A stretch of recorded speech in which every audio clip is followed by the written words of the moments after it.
भगवान बुद्ध ने गुरु और शिष्य के बारे में क्या कहा? भगवान बुद्ध ने गुरु और शिष्य के संबंध को अत्यंत महत्वपूर्ण माना। उन्होंने इस रिश्ते की तुलना एक दीपक और उसकी लौ से की, जहां गुरु दीपक है और शिष्य उसकी लौ। गुरु का महत्व। ज्ञान का प्रकाश। गुरु ज्ञान का प्रकाश है जो अज्ञान के अंधकार को दूर करता है। मार्गदर्शक। गुरु शिष्य को जीवन में सही मार्ग दिखाता है और उसे गलत रास्तों से बचाता है। प्रेरणा का स्रोत। गुरु शिष्य को प्रेरित करता है और उसे अपने लक्ष्यों को प्राप्त करने के लिए प्रोत्साहित करता है।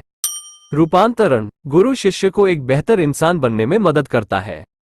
शिष्य का कर्तव्य। श्रद्धा। शिष्य को अपने गुरु के प्रति पूर्ण श्रद्धा और विश्वास रखना चाहिए। समर्पण। शिष्य को गुरु के प्रति समर्पित रहना चाहिए और उनकी शिक्षाओं का पालन करना चाहिए। ग्रहणशीलता। शिष्य को खुले दिमाग से सीखने के लिए तैयार रहना चाहिए। अनुशासन। शिष्य को अनुशासित जीवन जीना चाहिए और अपनी इंद्रियों पर नियंत्रण रखना चाहिए। गुरु और शिष्य का रिश्ता। प्रेम और करुणा। गुरु और शिष्य के बीच का रिश्ता प्रेम और करुणा पर आधारित होना चाहिए। पारस्परिक सम्मान। दोनों को एक दूसरे का सम्मान करना चाहिए। खुला संवाद। दोनों के बीच खुला और ईमानदार संवाद होना चाहिए।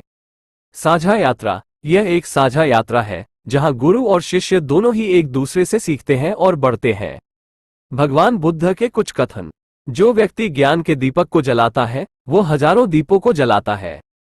एक अच्छा शिक्षक एक मोमबत्ती की तरह होता है जो खुद को जलाकर दूसरों को रोशनी देता है। शिष्य वो दीपक है जो गुरु से जलाया जाता है। गुरु और शिष्य का रिश्ता सबसे पवित्र रिश्तों में से एक है।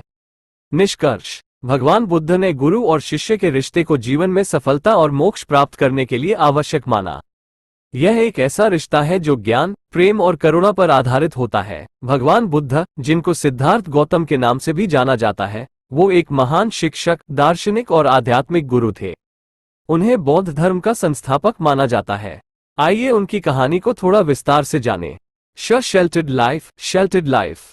सिद्धार्थ गौतम की पैदाइश एक राजकुमार के रूप में हुई थी।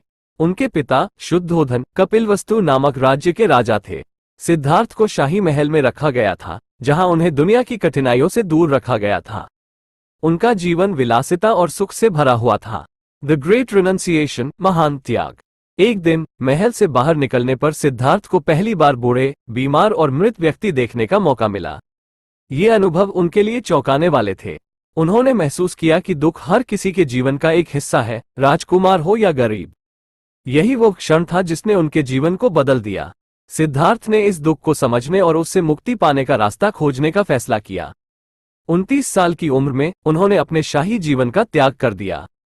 उन्होंने अपनी पत्नी, बेटे और महल को छोड़ दिया, एक साधु बन गए और ज्ञान की खोज में निकल पड़े।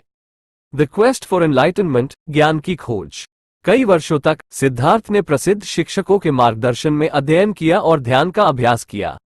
उन्होंने कठोर तपस्या की, लेकिन उन्हें वो शांति नहीं मिली जिसकी उन्हें तलाश थी। अंततः उन्होंने कठोर तपस्या को त्याग दिया और एक अलग रास्ता अपनाया।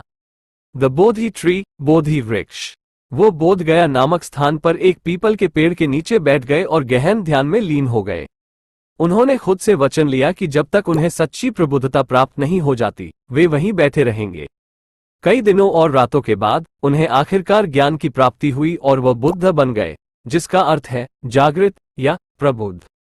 द 4 नोबल ट्रूथ्स, 4 आर्य सत्य। बुद्धत्व प्राप्त करने के बाद बुद्ध ने वाराणसी के पास सारनाथ नामक स्थान पर अपने पहले उपदेश में 4 आर्य सत्यों का पाठ किया। दुख सार्वभौमिक है, दुख है। दुख का एक कारण है, दुख का कारण है। दुख का अंत हो सकता है, दुख का निरोध है। दुख के अंत का मार्ग है, दुख निरोधगामिनी प्रतिपद। उन्होंने तब दुख को दूर करने के लिए अष्टांगिक मार्ग का भी वर्णन किया, जिसे आमतौर पर 8 गुना मार्ग के रूप में जाना जाता है।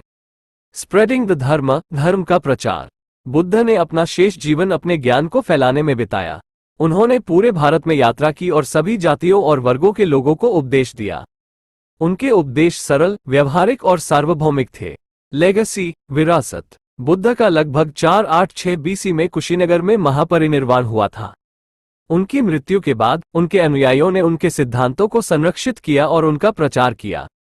बौद्ध धर्म आज दुनिया भर में फैला हुआ है और बुद्ध के उपदेश लाखों लोगों को शांति और प्रबुद्धता का मार्ग दिखाते रहते हैं।